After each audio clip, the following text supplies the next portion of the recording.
Wiggle your fingers, wiggle your toes, bend your knees and your elbows, and look and see if everybody is doing it too, just like you.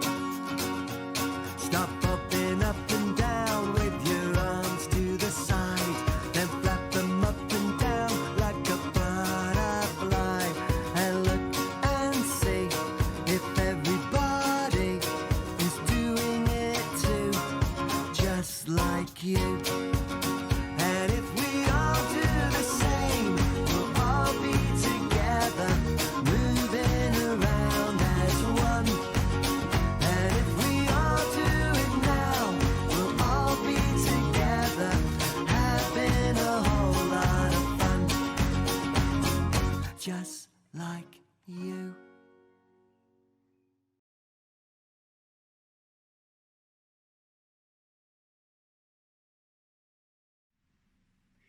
Hello, and welcome to the Barnes Children's Literature Festival at home.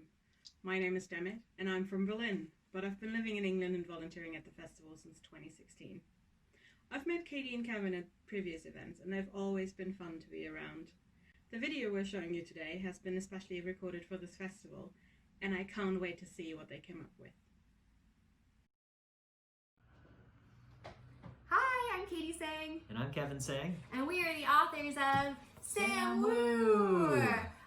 We are very excited to be with you today virtually for the Barnes Literature Festival. So welcome all. Thank you for watching and joining us.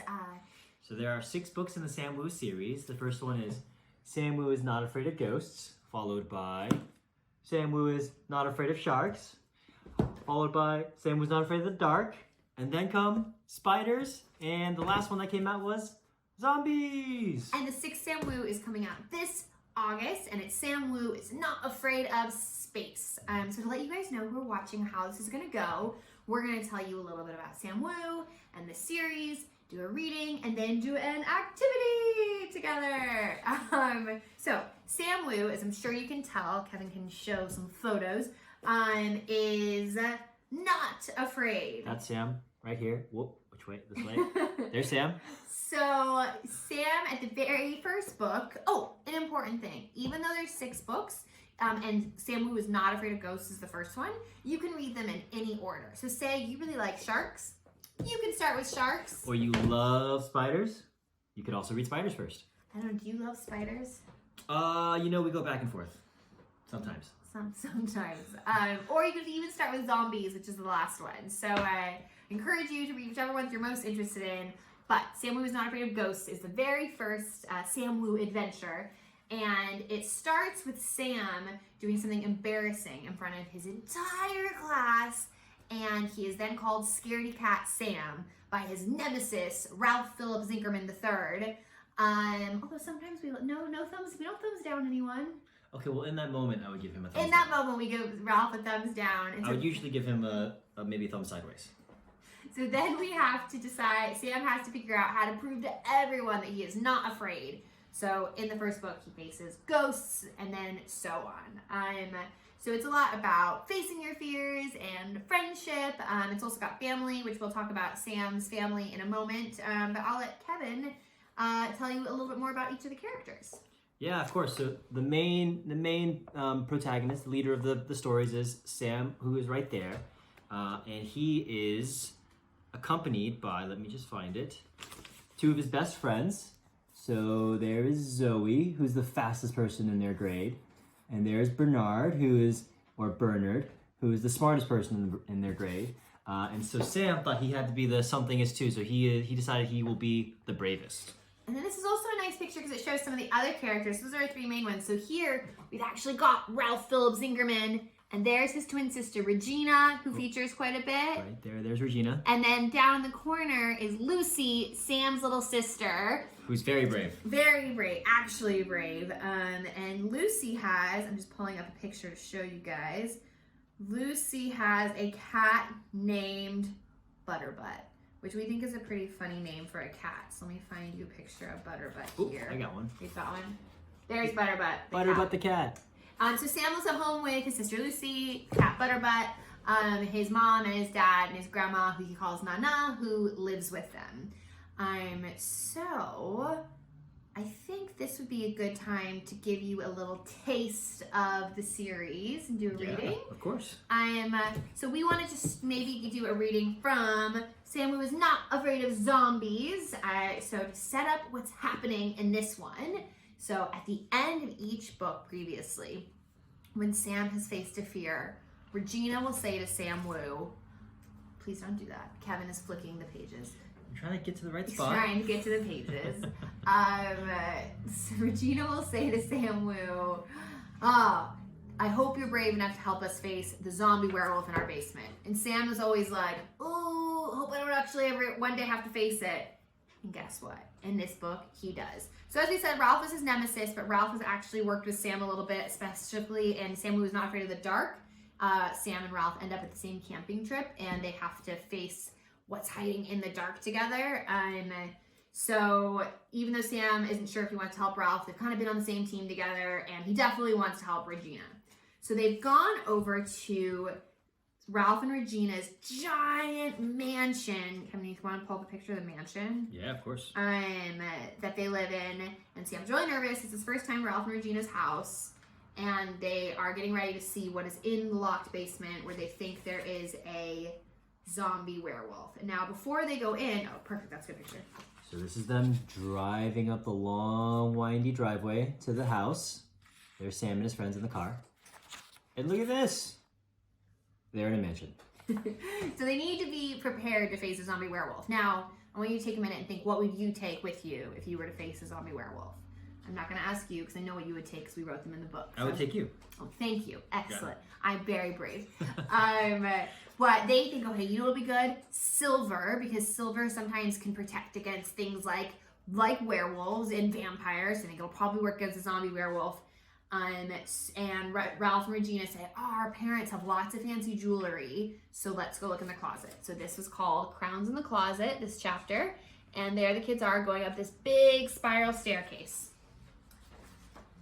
We followed Ralph and Regina out of the library and up another spiral staircase. Do you ever get lost in here? Asked Bernard, his mouth a little open. Of course not, said Ralph snootily. We know every corner of this house. Except the basement, said Regina. We got to the top of the staircase and turned down a dark corridor. All the curtains were closed, and it was hard to see far ahead of us. The ground was covered in thick carpet, making our footsteps almost impossible to hear. What's that smell? Said Zoe, wrinkling her nose. Ralph and Regina stopped, and we all took big sniffs. That's just what this wing of the house smells like, said Regina. I've never really noticed it before. It kind of smells like wet dog, said Zoe. And then she looked embarrassed, like she realized she'd just said something rude. But not in a bad way. I like the smell of dogs. We don't have a dog, said Regina. I immediately thought of the zombie werewolf again, but kept that thought to myself. Because I bet zombie werewolf would smell like wet dog. I think so. Yeah. They're kind of like big, scary dogs. Yeah. At the end of the hall, we went to another dark room. In the middle was a huge bed with curtains all around it. It was like its own small room. This way, whispered Regina, pointing in the corner where there was a big dresser under a mirror and then what looked like a wardrobe. The silver jewelry will be in there too, and there might be more of it in the wardrobe, and the key to the basement. We crept over to the dresser and Regina pulled open the top drawer. It was like opening a treasure chest. It was filled with sparkling earrings and gold necklaces and diamond rings. The key should be in here somewhere, said Regina, sticking her tongue out in concentration as she dug around the drawer, tossing necklaces and rings out behind her. Take anything that looks like it might be silver, she said. Can I wear this just because I like it? Said Zoe, putting on a gigantic diamond necklace. Bernard was wearing a string of pearls around his head like a crown. Sure, said Regina, sounding distracted. But remember to have some silver too. So then everyone goes and looks through all the different silver. And the other thing that they're using, I don't know if you guys know what a suit of armor is. It's like a knight without a person in it. And so Ralph and Regina's house has a suit of armor. So they also decide that they're gonna get a suit of armor for it. Okay, so they say, we've still got the suit of armor too, I said. I was hoping to wear the helmet from that. It's still good to get as much as we can up here, Regina said. Let's check out the wardrobe. It was a big wardrobe, but with all 5 of us in there, I felt a little cramped. Something furry rubbed against my arm. Ah! Calm down, Sam, said Ralph. It's just a coat.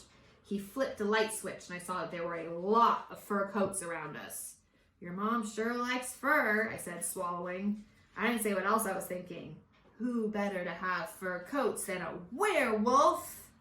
So then they look everything, and then, is that a crown? Said Zoe with a gasp. It's my mom's tiara, said Regina. She wears it to parties sometimes. I should have worn my tiara. Oh, you look great in it. I have a tiara. It's not real though. It's just a plastic one, but it's fun to wear. You can see, here's Regina wearing her tiara. It's my mom's tiara. She wears it to parties sometimes. And it's all silver. Perfect protection against werewolves. Something occurred to me. If Ralph and Regina's parents were werewolves, like I was starting to suspect, why would they have all this silver? It didn't make sense. Something wasn't adding up. I was going to have to pay extra close attention to solve this one. After we'd all covered ourselves in silver, we went back downstairs. Then all that was left was a suit of armor. It came apart surprisingly easily, but was heavier than I thought it would be. We each took a piece of it. I get the helmet, said Ralph, grabbing it. After all, it's my suit of armor. Zoe rolled her eyes. Your house, your rules, I said. I ended up with a chest plate, which I was pretty happy about. And I also had a silver necklace and one of the Squirtmaster XLs. When we were all ready, we stood in front of a giant mirror in the front room to make sure we had everything we needed for our mission. We look. I paused, trying to find the right word. Awesome, said Bernard, adjusting the knee plates he'd taken from the suit of armor. Ridiculous, said Ralph with a snort. Can you snort? Expensive. That was a really bad snort. I'm not as good a snorter as Ralph. Ralph is more snorts like, I imagine him snorting like, ridiculous. That's a snort? I want all of you to try to do your best snort. Show your parents or your brother or sister your idea of what the best It's like a pig snort. Oh, that's a snort. That was a good snort. Expensive, said Zoe, admiring her diamond necklace. Amazing, added Regina. We look ready, I said firmly. Ready to face whatever was in the basement. Kevin's going to take it from here. All right, so they're about to go into the basement. Chapter 9, Down Below. We crept as quietly as we could to the back of the house where the basement door was. But with all our gear on, it was hard not to make a lot of noise, especially with everyone clanking around in their piece of armor. Good thing your parents aren't in the house, said Bernard between heavy breaths. They'd definitely hear us. And then we were at the door to the basement, the locked door. Regina stepped forward, key in hand, and paused. She looked over her shoulder at us. Everyone ready, she asked. Who is going down first, said Bernard. There's Sam and Bernard getting ready to go down. Sam's holding his Super XL Squirtmaster. We all looked at each other. Aren't you supposed to be the brave one? Ralph said to me with a smirk. You're our fearless captain, aren't you? It's our basement, said Regina. I'll go first. I'll be right next to you, I said. I didn't want anyone thinking I was too scared to go down into the basement. I looked at Ralph. Commander Ralph, can you bring up the rear? You'll be in charge of making sure we don't accidentally get locked in. Sorry, we don't accidentally get locked in. It's your house, so you'll know how the doors work. So the reason Sam is calling Ralph Commander Ralph, and they're going to have some other kind of nicknames, is because Sam Wu is not afraid of the dark. They came up with kind of names that they would have if they were on a spaceship. Ralph went a little pale. He didn't seem so smug anymore. That's a good idea, said Regina. Right, Ralph? Right, said Ralph. That means General Zoe and Chief Research Officer Bernard go behind me, I said. Now, before we go down there, we need a code word in case anything goes wrong. What about woof, woof, woof, said Zoe. I like it, Regina said. Okay, I said, trying to figure out how to stall for more time and not coming up with anything. I guess this is it. Zoe, do you have have the tennis balls? Zoe nodded. Bernard, do you have the hairspray? Bernard held it out. Ralph, you've got your Squirtmaster XL? Ralph waved it around in the air. Great, I've got the other one. That just leaves the flashlight and the net. I looked up at Regina. She was holding the flashlight in one hand and the net was thrown over her shoulder. I've got it, she said determinedly. Then here we go. We'll follow you, I said. We all held our breath as she put the key in the lock and turned. The door opened with a slow creak, showing a long, dark staircase. Last chance to turn back, I whispered. For the universe. I realized, sorry, I've been showing you guys that picture too early, but here they are, standing at the top of the staircase. Here it is again. So there is Regina at the front, Zoe next to her, Ralph wearing the helmet, and Sam and Bernard. For the universe, Bernard whispered back, and Regina turned on her flashlight and led us down below. Zoe noticed the smell first. It's back, the wet dog smell. It's stronger down here, she said. Maybe that is what the zombie werewolves smell like, I whispered back. Be quiet, hissed Ralph. Ooh. They're hearing all sorts of noises. Be quiet, hissed Ralph. We're trying to sneak up on it, aren't we? We had to go very slowly because we were all in single file. Just as we were almost at the bottom of the stairs, there was a loud clank, followed by another one. Clank, clank, clank. Then something Clank. stumbled past me on the stairs. What was that? I gasped. I think it was one of my armor knees, said Bernard, sounding panicked. It just fell off. Now my knee isn't protected. Oh, no. Who cares about your knee, said Ralph. The zombie werewolf will definitely be awake. Be quiet, Regina hissed. And then I heard it. A low howl, followed by a gurgle and a growl. My eyes adjusted to the dark. I saw huge furry shapes everywhere. It's a zombie werewolf army, I shouted before I could stop myself. Zoe, throw your tennis balls. Ralph, fire your squirt master. Behind me, I heard Zoe yell. Not at me, she said. Down into the basement. A tennis ball hit me on the head and bounced into the basement. Thank you. They're getting closer, Bernard cried out. The silver isn't working. I don't know how he saw what was happening in the dark with just one beam of light from Regina's flashlight waving around, but I believed him. And then I saw the gleam of a beady eye and a long snout. Retreat! Retreat! I shouted. Here's the beady eye. So, you'll have to read Sam Wu is Not Afraid of Zombies to find out What happens next? Is in their basement. Now it's time for our activity. So we usually do this with a live audience, and we ask for suggestions from the audience to do a story together. To really show how me and Katie come up with stories. So we thought we would show what we usually do is we whiteboard things like the whiteboard here behind me. But since we don't have a live audience, we have our magic bowl here where we will pick. Well, I suppose you can explain it. Yeah, where we'll pick some suggestions. So what I like to do is say, like Kevin said, we like to show how we write books together because there's two of us and we write one book and we don't even do the illustrations. They're done by Nathan Reed, our illustrator, and he also does our covers and we love them. He's super talented. And so Kevin and I, to work together, the first thing we do is we do a big brainstorm and come up with lots of ideas. I realize we didn't say much about ourselves. So we are co-authors and also married and have a baby. We traveled all over the world and we've lived in different places, but now we live in London and write books. So if we were in front of a real audience, I would call on people asking for suggestions of things that Sam Wu could possibly be afraid of. And then we make a new story based on that. So because I can't call on people, this is our bowl of calling on people. All right, way in the back. Did you get it? Like I'm calling on someone? Yep. Raising your hand? I got it. Pirates! Ooh, how about I write these down? Thank you. You can draw. Should I draw all of them or do you want to draw one? Ooh, I'll draw one. All right. You can be our writer and a drawer. These are fears. Fears. Pirates. All right. I'll pick one. Let's see. Backwards, but it's so low. Sorry, guys. Volcanoes! Volcanoes! All right, I'll draw one. Vampires! All right. Clowns. We get clowns a lot. We came up with some of these suggestions. These are some of the things that we get suggested the most when we do events. You want me to pick one? Yeah. Killer vegetables! Killer vegetables. Very popular suggestion. Followed by polar bears. And then, you want to do another one? Should I do You go ahead. School. Ooh, who's not afraid of school? I'm not afraid of school, but some folks are. Lions. Turtles. Turtles, yeah. I don't think turtles are that scary, but angry goats. Oh my goodness. the ocean. All right. Maybe one more. All right. Yeah, we can do one more. And aliens. Ooh, a good one. All right, let's see what we got here.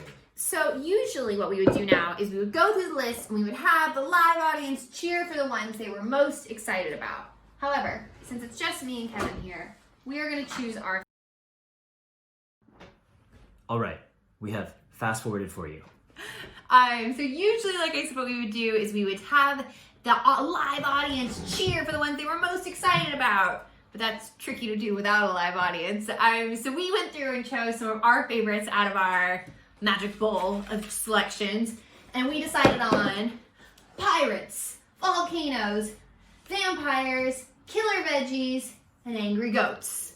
And then we combined pirates and vampires for vampire pirates, which I think is a pretty genius, cool sounding idea. It just felt like too much, you know, the vampire and the pirates. Yeah, so we know it's set on a volcano, and then we've got these things. We've got to bring them together to make the start of a story. Kevin, what do you think?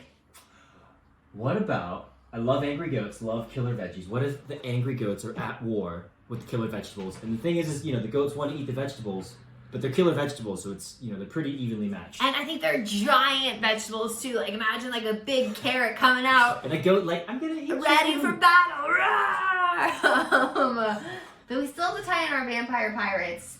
All right, I think our vampire pirates, the volcano is not just a regular volcano. It's a floating volcano like a ship. It's like the vampire pirate ship, and it floats in the ocean, maybe in the air. I don't know. I like that. And they plant the vampire pirates plant their killer veggies on the side of the volcano. They plant the veggies and they put like vampire pirate magic in there, and they try to keep off the angry. I think our angry goats have to be flying angry goats as well. They try to eat these veggies. Yeah, so it's also the vampire pirates are battling the angry goats.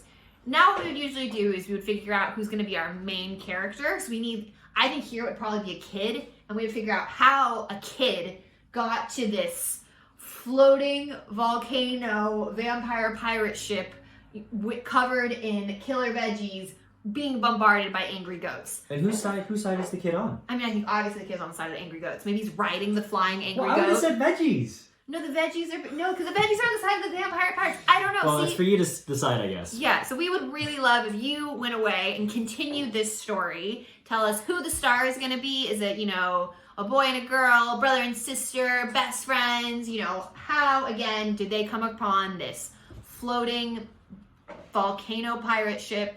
And what happens amidst next? the veggie goat war. Yeah, and this is literally how me and Kevin write stories. We sit down, we argue sometimes like this. We don't usually put our ideas in a bucket, but maybe we'll start.